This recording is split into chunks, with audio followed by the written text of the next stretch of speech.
వాడేటువంటి ఏ పదార్థమైనా సరే డ్రగ్ కిందకు వస్తుంది.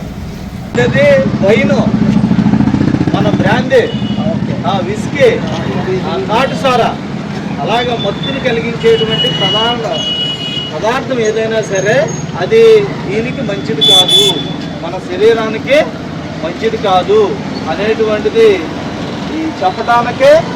తర్వాత అది కాకోకుండా మనం దానికి అలవాటు పడకూడదు. దాని కాకుండా మన పిల్లలు ఎవరైతే ఉంటున్నారో ఇప్పుడు స్కూల్స్కి, కాలేజీలకి మనం కష్టపడి మనకి ఇది కూలి పని చేసుకుని, లేకపోతే వ్యవసాయం చేసుకుని, లేకపోతే ఆటో తోలుకుని, ట్రాక్టర్లు తోలుకుని మన పిల్లల్ని మనం చదివిస్తున్నాం. అందరూ చదివిస్తున్నామా? అందరికి పెళ్ళిళ్ళు